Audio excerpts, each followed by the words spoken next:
Tenemos este tema, únete a la victoria de Dios. Nosotros creo que estamos todos un poco hartos de las derrotas que hay, no solamente en nuestras vidas, en las relaciones entre la familia, padres, hijos, hijos, padres, también parejas, a veces también con los demás familiares. En el trabajo mismamente también hay muchas derrotas, muchos sufrimientos, muchas cosas que no funcionan como deben.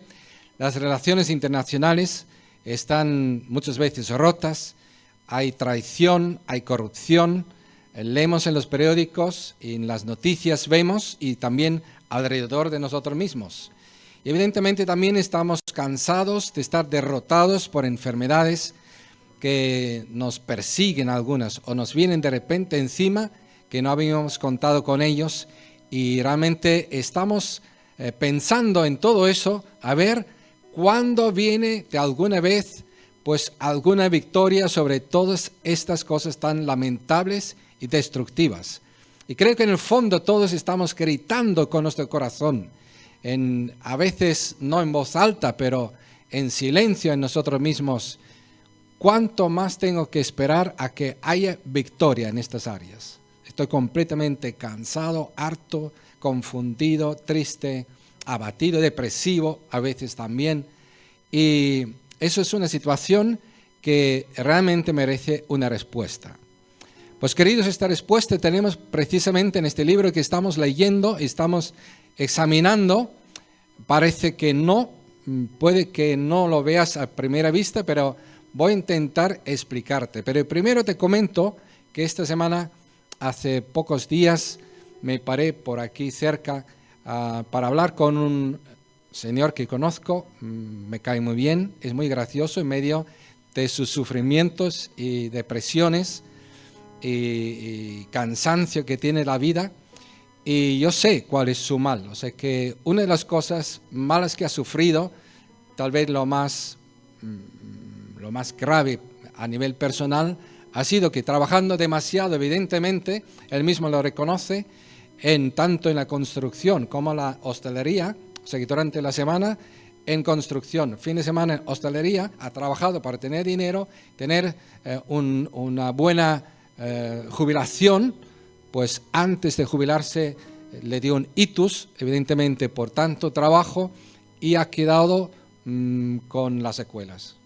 Y encima el otro día me comentó que, ¿sabes una cosa más que me afecta muchísimo? Es la muerte prematura de un familiar mío, que desde entonces yo no creo en Dios, aunque luego me dijo que realmente desde la adolescencia ya dio la espalda a Dios sin haber sufrido nada de esto, pero parece que era el colmo del colmo para su vida. Así que yo sabía de esto y hablé con él a propósito y dije, mira, ¿por qué no recibes de mí una guía que había escrito precisamente para personas como tú, que necesitan saber que Dios sí que interviene en este mundo, sí que se preocupa, sí que Él está planificando la victoria final y es posible, por lo menos en parte, conocerla y experimentarla a nivel personal y también a nivel de todos los que quieran, evidentemente.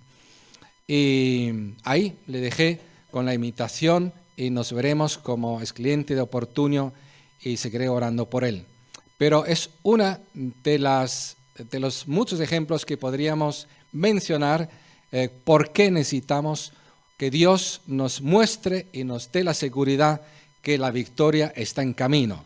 Que no estamos en un mundo como Richard Dawkins dijo, que simplemente este mundo parece en todos los sentidos demostrar que es precisamente lo que yo pienso, que aquí no hay Dios y por eso todo es un caos, un sinsentido, porque Dios no existe por ninguna parte. Pero eso no es verdad, evidentemente, porque precisamente en lo que vamos leyendo sabemos que Dios se demostró real en este mundo además. No solamente en la creación, que lo podemos ver, que tiene que existir por el ajuste fino, por ejemplo, que es imposible que este universo coincida como está coincidiendo con esas maravillas que estamos viviendo y estamos disfrutando.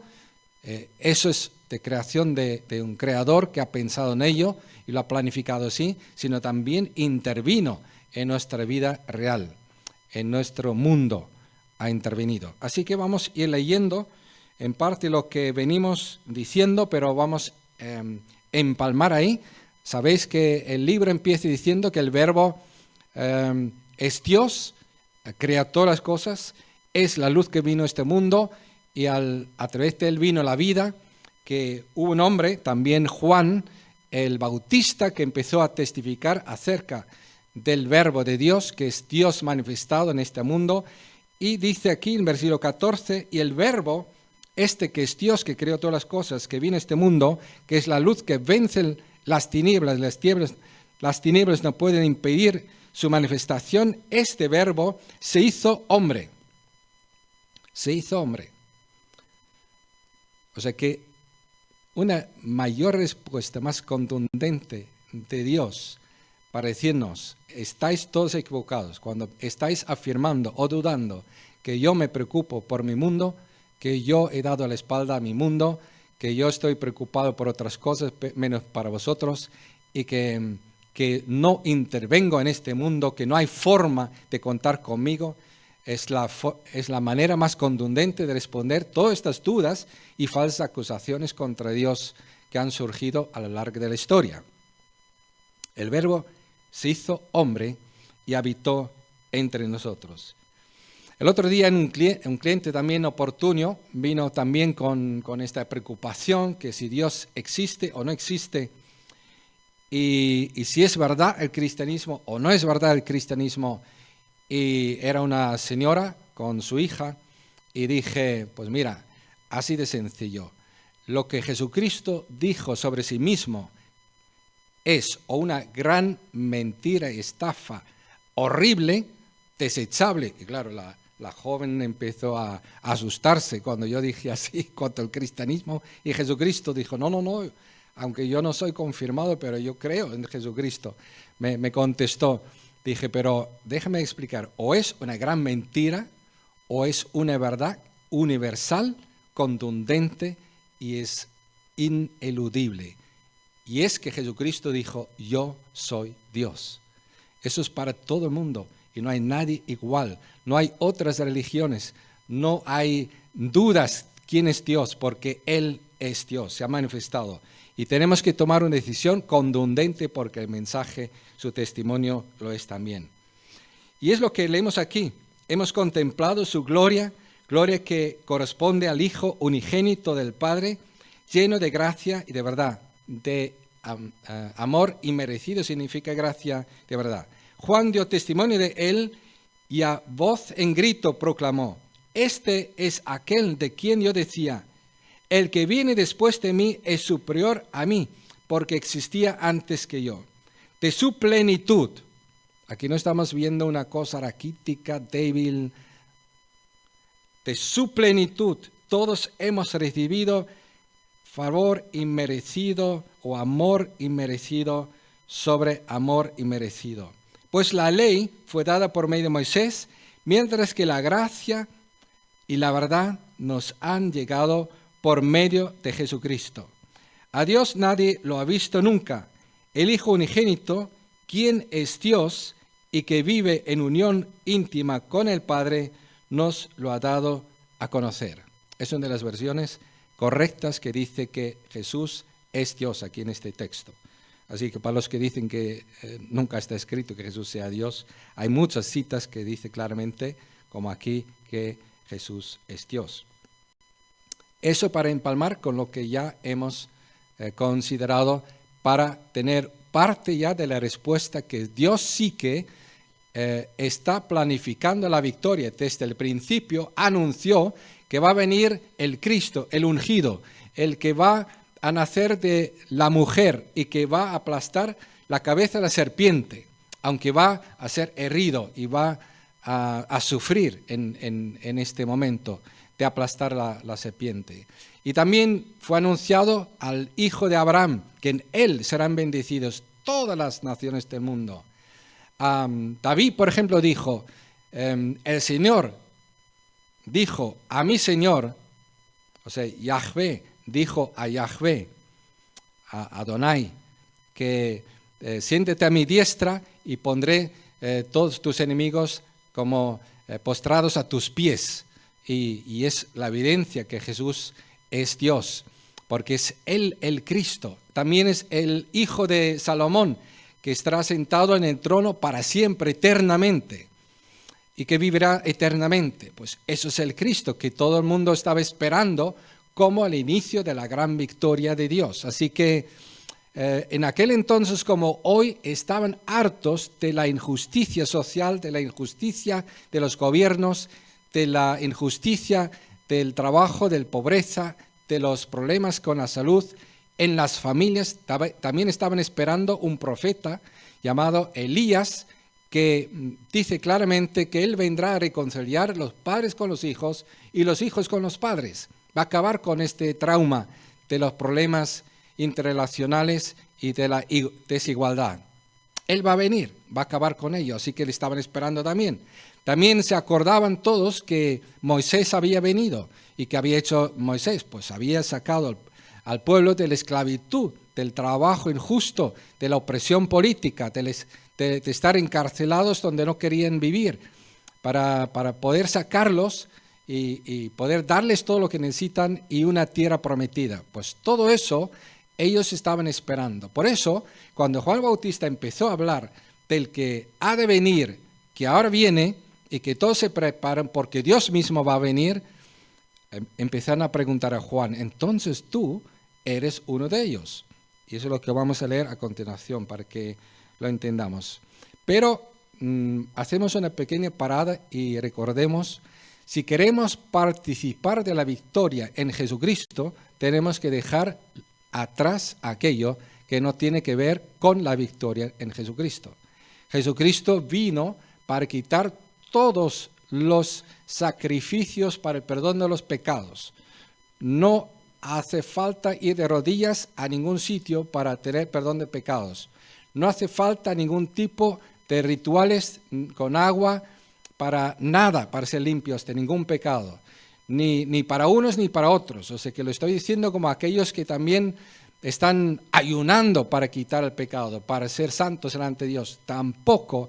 Todo eso es el pasado. Hoy en día en Cristo Jesús te excluye de Él, porque tienes que decidir, o tú quieres participar de tu victoria a tu manera, que va a ser una derrota anunciada, la victoria tuya por tus propios medios, o te sumas a la victoria de Dios en Cristo Jesús, garantizada y además ya hecha.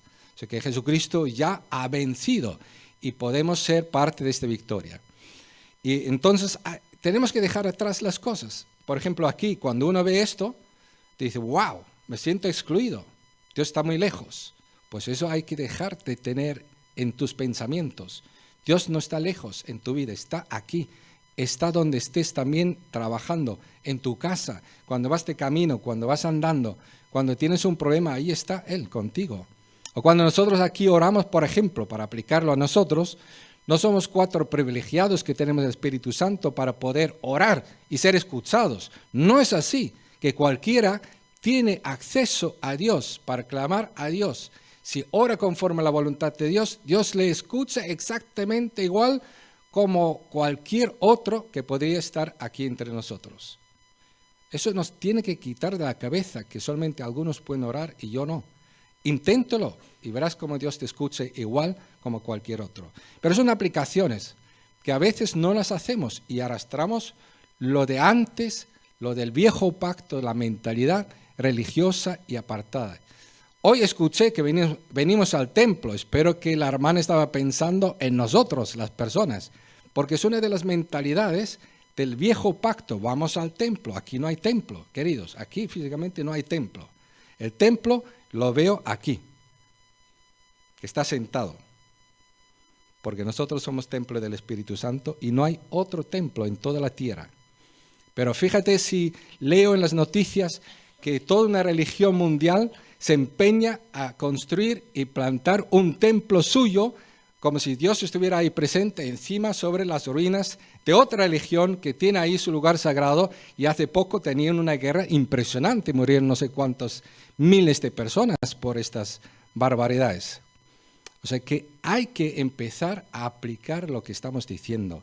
No se puede vivir realmente todavía como si estuviéramos antes de la venida de Jesucristo y seguir viviendo, hablando igual, somos miembros unos de otros y somos el templo de Dios y lo vemos hoy también. Y en Jesús tenemos ya la victoria. Él es la puerta, Él es el sacrificio, Él es el que nos ha limpiado. Lo acabamos de cantar, os disteis cuenta, soy limpio por su palabra. Lo dijo Jesucristo en Juan 15. No hace falta ningún tipo de ritual de agua.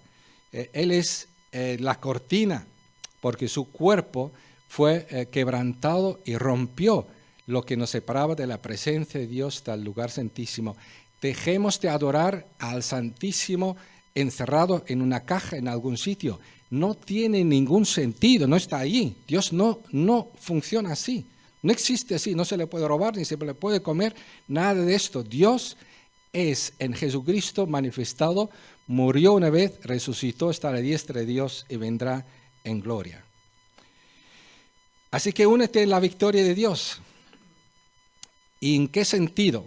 Como hemos dicho antes, estaban esperando la victoria de Dios en manifestación de 3 personas principalmente: el Cristo, el profeta Elías y el profeta como Moisés. Y por eso leemos aquí, cuando Juan empezó a bautizar en aquel entonces y preparar a todo el mundo para la venida de Dios mismo, porque es lo que dijo Isaías, que Dios mismo va a venir y se va a ver la gloria de Dios manifestándose aquí en la tierra, tal como leemos aquí en el Evangelio. Entonces ocurrió lo siguiente, y dice: este es el testimonio de Juan el Bautista, cuando los judíos de Jerusalén enviaron sacerdotes y levitas a preguntarle quién era.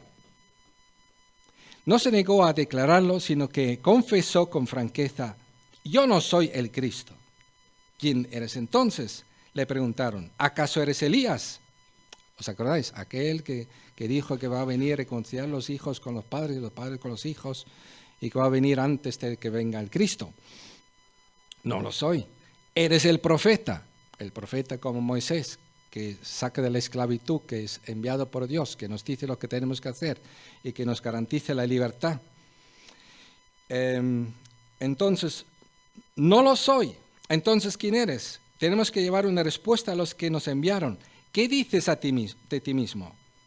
Yo soy la voz del que grita en el desierto: enderezad el camino del Señor, respondió Juan, con las palabras del profeta Isaías. Quiere decir, el profeta Isaías había escrito que esto iba a suceder, que iba a venir un profeta que iba a clamar en el desierto esas palabras: preparad el camino, allanad todo, quitad obstáculos en vuestros corazones, en vuestra mente, en vuestras relaciones con Dios y unos con otros. Haced las paces con todo el mundo, no hagáis distorsión a nadie, no viváis en el pecado, arrepentíos, preparad vuestro corazón, porque vais a recibir al Señor. Dios mismo va a venir, y donde Dios quiere entrar, allí debe haber deseo de santidad, de limpieza, de pureza. No se puede recibir a Jesucristo con deseo de seguir pecando. Es imposible, es incompatible. Se puede decir: Señor, ayúdame, porque yo no puedo vencer el pecado. Ven en mi vida y límpiame del pecado y destruye en mí el poder del pecado, porque yo quiero vivir sin pecado para tu honra y para tu gloria. Y es lo que Juan dijo y anunció y promovió. Y le preguntaron, por ejemplo, los soldados: ¿qué tenemos que hacer? Pues les dijo claramente: dejad de utilizar vuestra posición de poder, de influir en la política, por el poder que tenéis, intentando sacar provecho económico de vuestra posición, con fuerzas, porque tenéis armas, porque tenéis el poder político, etcétera también. Así que sería también bueno aplicarlo hoy en día a la política actual, ¿verdad? No causar extorsión por la posición que tenemos. Nadie. Bueno, total, que aquí dice entonces que Dios ha provisto 2 medios de poder para darnos victoria. Ya aquí y paulatinamente, cada vez con más impacto en nuestra vida, en este mundo y para toda la eternidad. Y pasó esto. Al día siguiente, Juan Bautista, vio a Jesús que se acercaba a él y dijo: aquí tenéis al Cordero de Dios, que quita el pecado del mundo. De este hablaba yo cuando dije, detrás de mí viene un hombre que es superior a mí porque existía antes que yo. Yo ni siquiera lo conocía, pero para que él se revelara al pueblo de Israel, vine bautizando con agua. Primero, he aquí el Cordero de Dios. Hemos visto que esto era un impacto impresionante en el pueblo que tenía un templo, que tenía sacerdotes, tenía corderos que presentaban a Dios todas las mañanas en Pascua para recordar la salida de Israel de Egipto, etcétera, etcétera. Y cada persona que había pecado tenía que traer su cordero. Entonces, si hubiera yo pecado, yo Guido, hubiera traído el cordero de Guido. Y tú a lo mejor pensabas que si yo voy al templo con el cordero de Guido, yo se lo voy a entregar al sacerdote o al levita para que lo sacrifique en mi lugar. Estarías bien equivocado. ¿Sabes por qué? Porque la norma, la ley, el orden, el sentido del sacrificio era que Guido, que ha pecado, que se acaba de dar cuenta que ha pecado contra Dios o contra alguien, y por tanto también contra Dios, tiene que comprar un cordero y lo tiene que llevar, pero en vez de entregarlo para que lo maten, el sacerdote me va a entregar a mí un cuchillo bien afilado, va a decir, ahora Guido, pon tu mano sobre la cabeza de este cordero. Inocente, ¿no?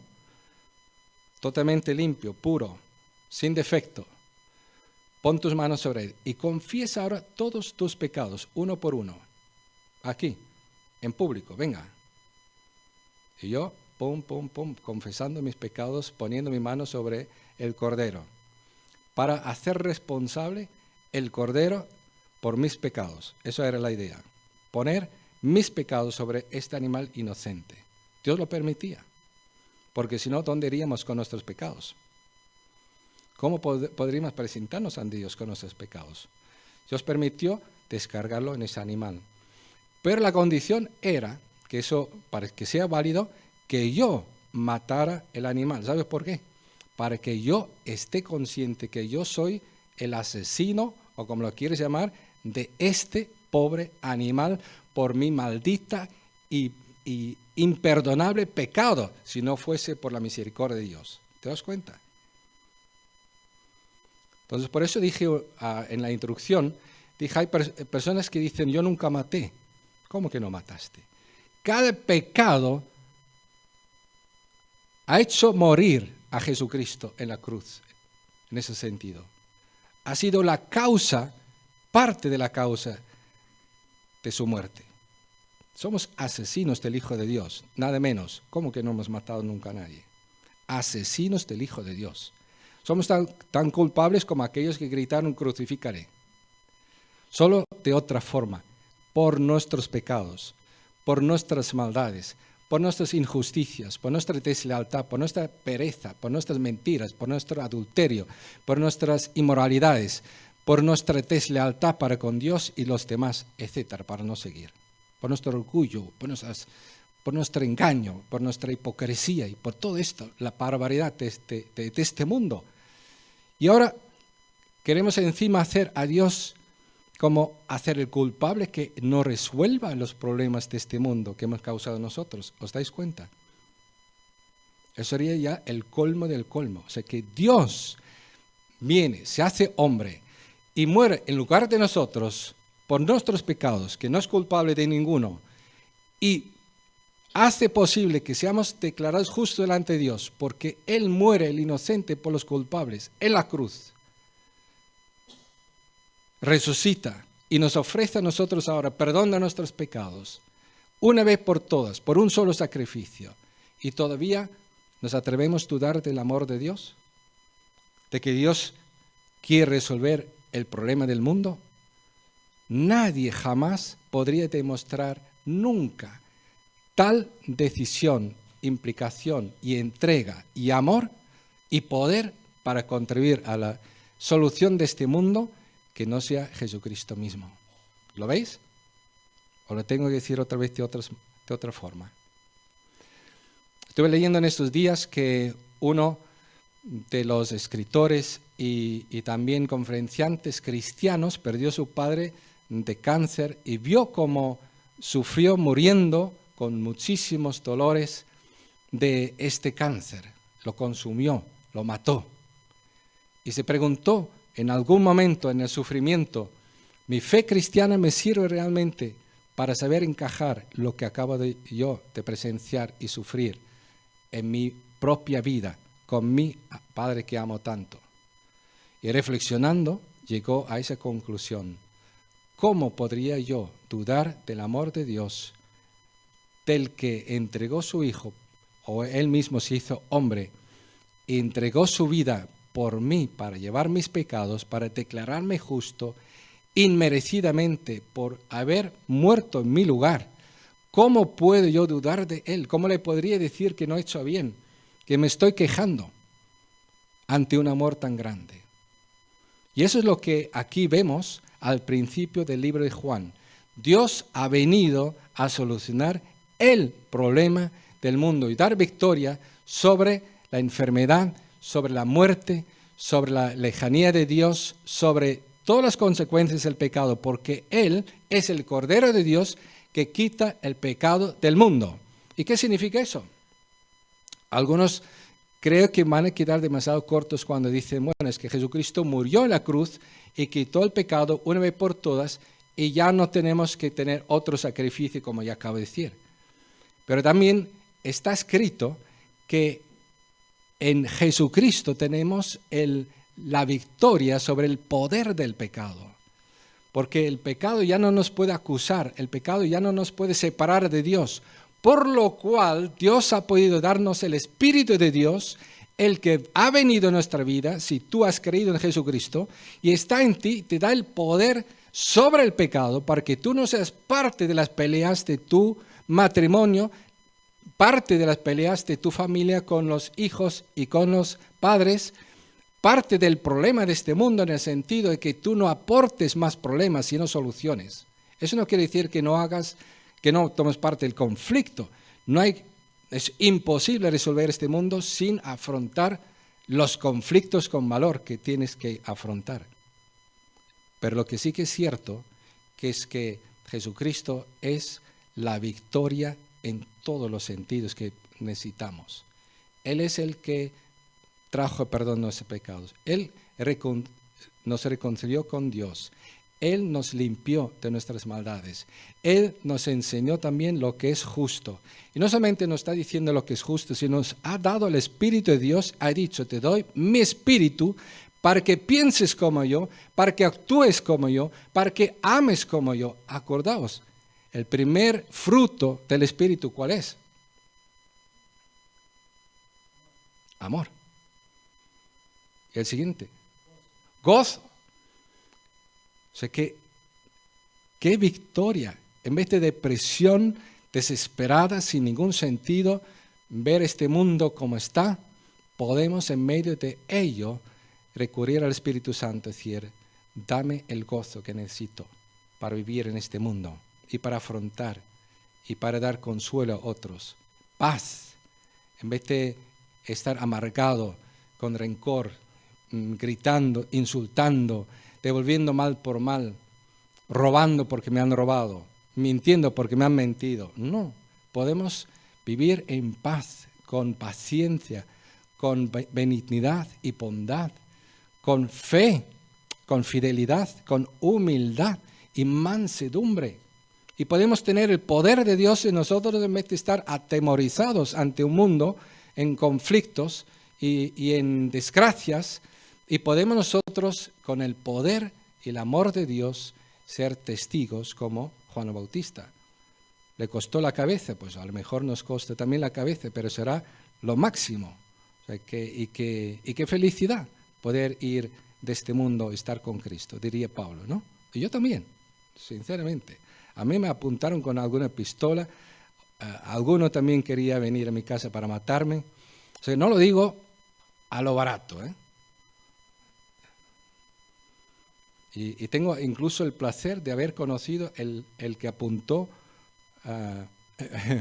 con la pistola, uno de estos que apuntó con la pistola, porque le llevé conmigo un día diferente haciendo autostop y hablando a Jesucristo me lo confesó, que yo soy uno de estos, donde vosotros predicáis que hemos echado agua hirviendo de la ventana ahí arriba sobre vosotros para que os caigáis, y uno de estos nos apuntó con la pistola, etc. Quiere decir que nosotros podemos vivir de una forma totalmente distinta y diferente, aportando soluciones como Dios a este mundo, no formando parte del problema. ¿De acuerdo? Pero aquí dice, Juan declaró, vi al Espíritu descender del cielo como una paloma y permanecer sobre él. Yo mismo no lo conocía, pero el que me envió a bautizar con agua me dijo, aquel sobre quien veas que el Espíritu desciende y permanece, es el que bautiza con el Espíritu Santo. Yo lo he visto y por eso testifico que este es el Hijo de Dios. Es triste cuando leemos comentarios que se quedan interpretando este texto con que Jesús es el Cordero de Dios como si fuese la solución del mundo. Queridos, si Jesús solamente es el Cordero de Dios, simplemente sería ser pecadores perdonados, condenados a seguir pecando, porque no tenemos fuerzas para dejar de pecar por nosotros mismos. Pero gracias a Dios, Juan Bautista dio un mensaje completo de Jesucristo y dijo, es Él que viene a bautizar con el Espíritu Santo. De aquí la pregunta también de Pablo que hizo a unos discípulos de Juan Bautista. Y le preguntó, ¿y cuando vosotros habéis creído, habéis recibido el Espíritu Santo? Y esta pregunta te hago yo esta mañana, escucha bien esa pregunta. Cuando tú creíste, ¿recibiste el Espíritu Santo? ¿Tú fuiste bautizado con el Espíritu Santo? No estoy hablando de emociones, no estoy hablando de tiriteos, no estoy hablando de que te hayas caído al suelo. No estoy hablando de nada de esto, ni que hayas dicho algo que nunca hayas dicho, sino te estoy diciendo, si tienes el Espíritu Santo, cuyo fruto es el amor, el gozo y la paz. La paciencia, la benignidad, la bondad. Se ve Jesucristo en ti. Cuando tú hablas, se escucha a Jesucristo. Cuando se te ve solucionar problemas, se ve que son las acciones, los consejos de Jesucristo que Él daría. No estoy diciendo que seas perfecto, pero realmente tienes el Espíritu Santo, tienes evidencias. Puedes decir cuándo lo recibiste. Y si no lo puedes decir, por lo menos puedes asegurar y poner tus manos en el fuego que tienes el Espíritu Santo. ¿Sabes por qué lo digo así? Porque más vale que te quemes la mano a que no tengas el Espíritu Santo, porque si no tienes el Espíritu Santo, vas a estar en la condenación eterna. Porque nadie puede llamarse cristiano a menos que miente y se engañe a sí mismo si no tiene el Espíritu de Dios. Porque Jesús no solamente vino como el Cordero de Dios, sino vino para bautizar con el Espíritu Santo. Y el cristianismo es perdón de los pecados y poder sobre el pecado porque tengo el Espíritu de Dios y doy fruto del Espíritu.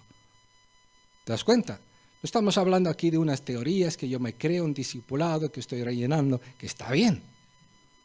Estoy hablando de una vida que yo, si relleno, estos papeles reflejan lo que yo soy, lo que yo vivo. Soy un discípulo de Jesús. Tengo el perdón de mis pecados. No me acusa ningún pecado más, ni me condena, porque en Cristo Jesús no hay condenación. Pero tampoco hay condenación para mí, para seguir viviendo como un miserable, porque tengo el Espíritu Santo en mí, que me da el poder para vencer la muerte, el poder del pecado. Es como si yo subo un avión y tengo el poder de la ley de aerodinámica, de todos estos aires que me levantan, aunque vaya en un trasto de 10 toneladas. ¿Te das cuenta? Por eso se puede volar con un avión, porque hay otra ley. La ley del pecado es como la ley de la gravedad, que me hunde, que me aplasta, que me hace esclavo del pecado. Me dice, no puede ser de otra forma, yo tengo que gritar cuando me da las ganas de gritar, yo tengo que mentir cuando tengo que mentir, yo tengo que fornicar cuando yo fornico, yo no puedo dejar a mi pareja que no estoy casado, yo no puedo ser coherente con lo que tengo que ser. Mentira. Si tú tienes el Espíritu Santo, puede ser un milagro de Dios. Es lo que venimos diciendo aquí, porque es lo que estamos leyendo. Y te desafío realmente a que lo consideres con todo tu corazón. No te estoy diciendo que dudes de lo que tengas, si lo tienes, sino que sepas que tienes y estés seguro que lo tienes. Y si estás seguro, cuentes con ello. Y no te lamentes que no tienes poder de Dios. Claro que lo tienes, si lo tienes. Utilícelo. Utilice el poder del Espíritu Santo. Utilice el amor que tienes. Utilice la humildad que tienes. Utilice la fidelidad que tienes. Utiliza el deseo de decir la verdad que tienes, de romper con el pecado que tienes, porque es el Espíritu Santo en ti que te aparte del pecado para que puedas vivir y disfrutar de la comunión con Dios. ¿Estamos de acuerdo? ¿Ha sido entendido? ¿Sí? Vale, pues entonces seguimos. Ahora hay alguno que dice, bueno, eso de bautizar el Espíritu Santo, no sé qué. Aquí mira, muy sencillo.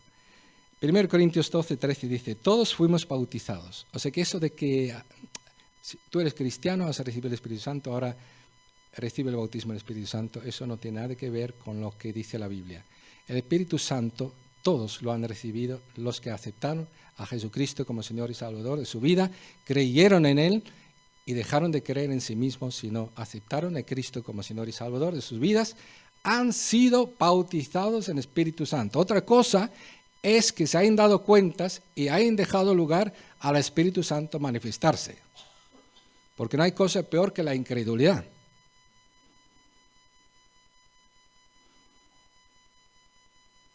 O sea que es triste, pero me acuerdo, me ha quedado grabado en Medina de Pomar, por ahí, por esta zona, en el norte de Burgos, se murió una noche de frío, como hace poco, a los 8 de enero se murió otro mendigo, pero ese no era rico. Pero aquel murió por el frío, ¿sabes? Con cientos de miles de euros bajo su colchón, porque no entendió lo que tiene y no quería vivir conforme a lo que tenía. Pues así hay cristianos que tienen el poder del Espíritu Santo y se lamentan que no pueden vencer esto, no pueden vencer lo otro, y que no pueden cambiar en esto, y no pueden ser diferentes en esto, y no pueden hacer la voluntad de Dios en esto, en aquello tampoco, y no pueden servirle, no pueden ser fieles. ¿Cómo que no pueden? El poder del Espíritu Santo nos capacita para todo lo que Dios quiera. Todo, absolutamente todo. El Espíritu Santo fue el que guió a Jesucristo al desierto y venció la tentación. Lo dice la Biblia claramente. El Espíritu Santo en nosotros es el poder de Dios que vence todo lo que hay que vencer en nosotros. Todos fuimos bautizados por un solo Espíritu para construir un solo cuerpo. O sea que no eres cuerpo de Jesucristo, no eres cristiano si no tienes el bautismo del Espíritu Santo, porque todos fuimos bautizados por un solo Espíritu para construir un solo cuerpo, ya seamos judíos o gentiles, esclavos o libres, y todos se nos dio a beber de un mismo Espíritu. Gálatas 3:2 es la pregunta, ¿bajo qué pacto vives? ¿Bajo qué mentalidad vives? ¿Estás todavía intentando agradar a Dios por tus propias fuerzas o realmente intentas agradar a Dios por el poder del Espíritu Santo en ti, por los méritos de Jesucristo a tu favor? Y es lo que Pablo preguntó a los Gálatas, que tenían un caos tremendo. Solo quiero que me respondáis a esto. ¿Recibisteis el Espíritu por las obras que demanda la ley o por la fe con que aceptasteis el mensaje? ¿Te das cuenta? Aquí no hay imposición de manos, aquí hay un mensaje que se les predicó, creyeron el mensaje y recibieron el Espíritu Santo. Pero no era porque fueron bautizados, no era porque alguien les puso la mano, no era porque ayunaron, no era porque se prepararon para recibir el bautismo del Espíritu Santo, era porque creyeron en Jesucristo, el Cordero de Dios que quita el pecado del mundo, y creyeron en Jesucristo, quien los bautiza por Espíritu Santo. Recibieron a Jesucristo con todo lo que eso significa y fueron perdonados, una vez por todas, aceptables ante Dios, justificados delante de Dios, y recibieron el Espíritu Santo, fueron bautizados, empezaron a tener dones, empezaron a manifestar el fruto, empezaron a ser cristianos. ¿De acuerdo? ¿A qué nos lleva eso? A eso nos lleva al final de la historia, porque cuando Juan señala a Jesucristo, dice, he aquí el Cordero de Dios que quita el pecado del mundo, vieron un hombre, un cualquiera. Hombre, no cualquiera, porque vino el Espíritu Santo sobre él como forma de paloma y permaneció sobre él, y empezaron a ver su gloria, empezaron a ver cómo hablaba, cómo actuaba, cómo fue guiado por Dios, cómo cumplió las profecías del Antiguo Testamento, cómo murió, como fue escrito en Isaías, que como cordero fue llevado al matadero para que Dios cargara en él nuestros pecados, para que fuéramos justificados. Eso dijo ya el profeta Isaías, y lo vieron cumplir en él, y le vieron resucitar de los muertos, y le vieron ir a ascender al cielo, y vieron cómo luego mandó el Espíritu Santo. Pero realmente cuando dijo, he aquí el Cordero de Dios que quita el pecado del mundo, estuvo hablando de algo mucho mayor. Y es el mismo autor de este Evangelio que escribió la revelación que Dios le dio sobre Jesucristo y escribió el último libro de la Biblia. Y ahí está escrito, al principio, uno de los ancianos me dijo, deja de llorar, porque Juan, el discípulo, estaba llorando cuando tuvo que afrontar la pregunta, ¿y quién va a traer la solución a este mundo herido, a este mundo roto, a estos pecadores perdidos, a estos gobiernos injustos, estas enfermedades interminables, estas muertes garantizadas, a esta destrucción del universo? ¿Quién trae solución? ¿Quién tiene el poder?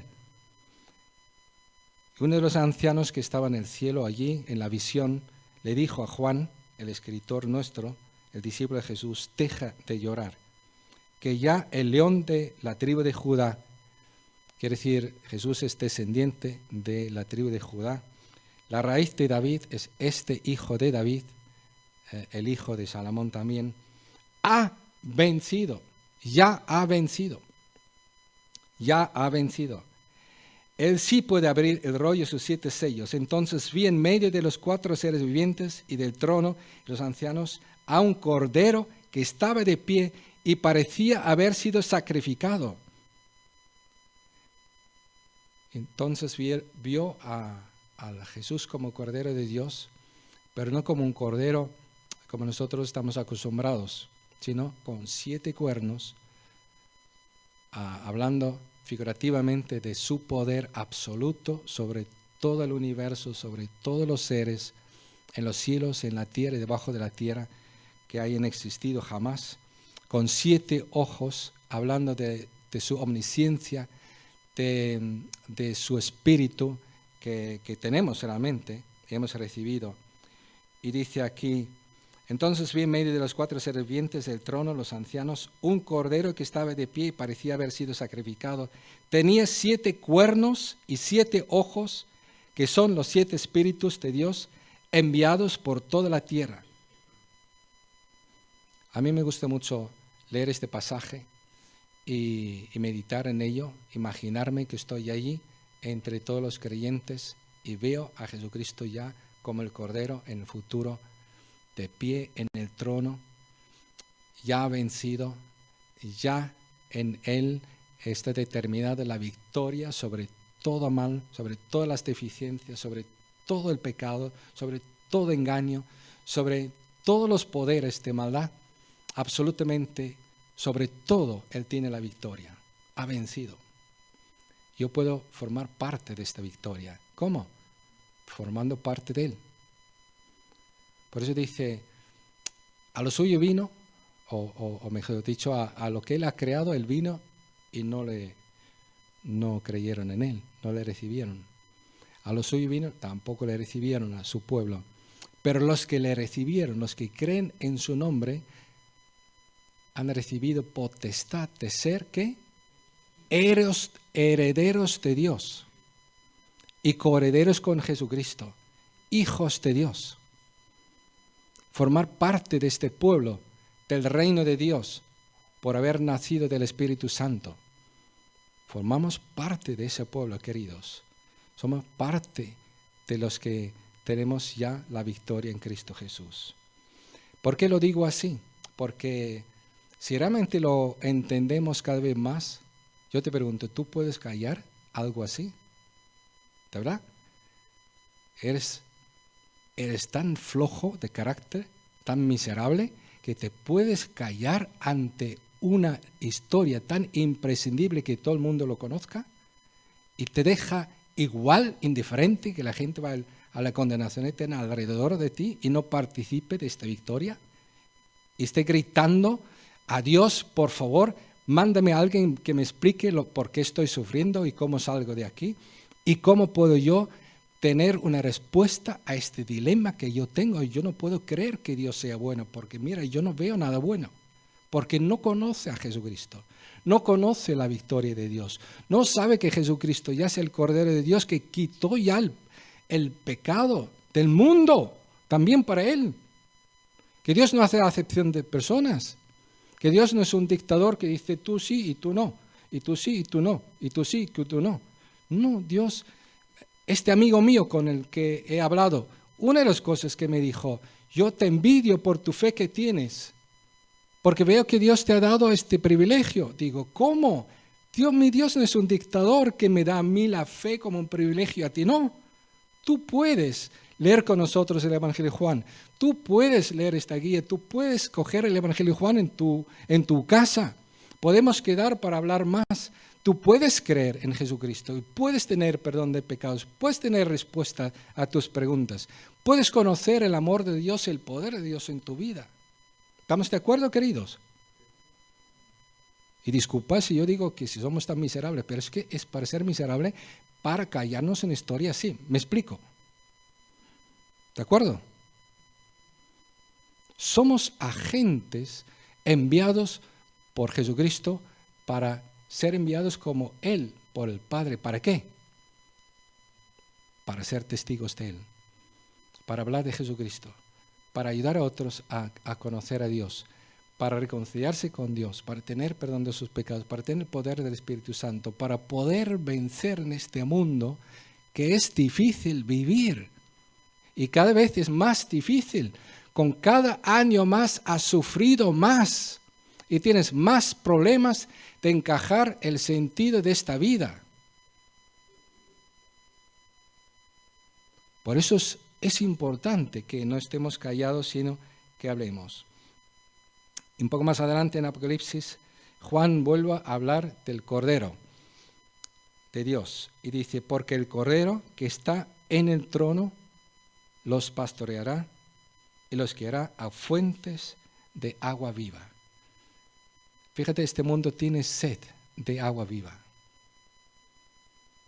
Se manifiesta de muchas maneras. Uno se mete en la droga a ver si hay agua viva ahí. Claro, nos quedamos asustados, pero empiece a creerlo porque ve la gente feliz que se droga, borracho, adúltero, que va con las prostitutas, que se mete en negocios robando y haciéndose rico y engañando el gobierno. Otro que cree que va a encontrar ahí vida plena. ¿En serio? ¿Y quién le dice que está equivocado? ¿Y quién le para y le dice, mira, en Jesucristo tienes vida eterna y tienes vida en abundancia?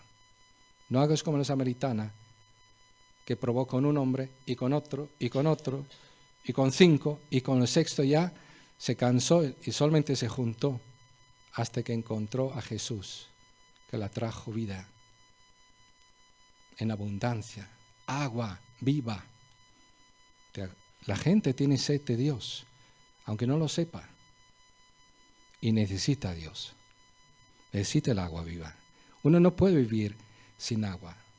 Se puede vivir sin comer 3 semanas, sin beber 3 días. Y la gente está muriendo de sed de Dios alrededor de nosotros. Porque el Cordero que está en el trono los pastoreará y los guiará a fuentes de agua viva. Y Dios enjugará toda lágrima de sus ojos. Eso me enseña que yo digo una barbaridad igual para ti, pero digo, cuanto más que tenga que sufrir por ser enviado por Cristo en este mundo, pues más voy a disfrutar de experimentar a Dios enjugar mis lágrimas.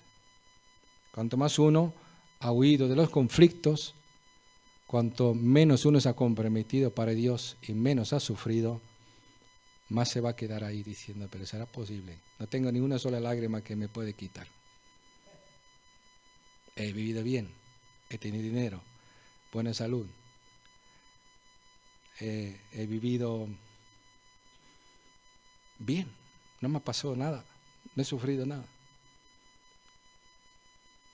Yo no quisiera ser uno de ellos, de verdad.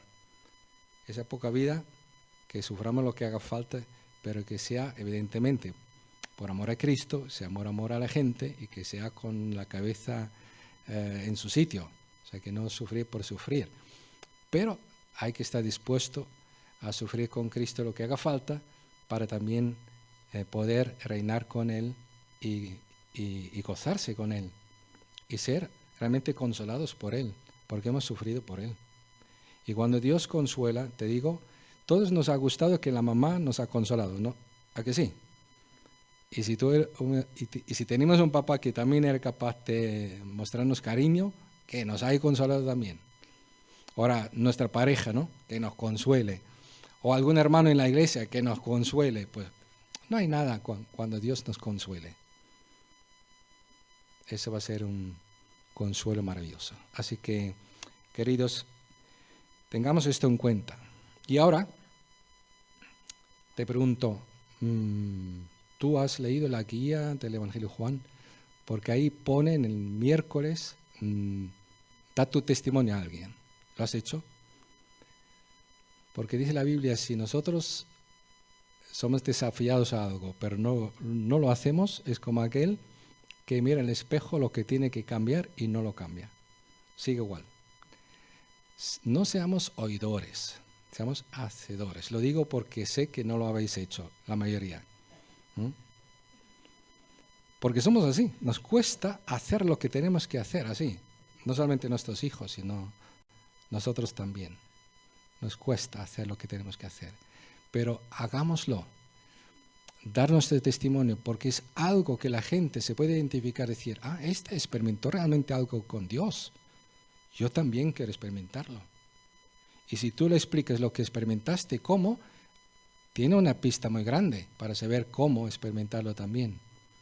Y una de las cosas que deberías meter en tu testimonio es cómo el Espíritu de Dios te cambió.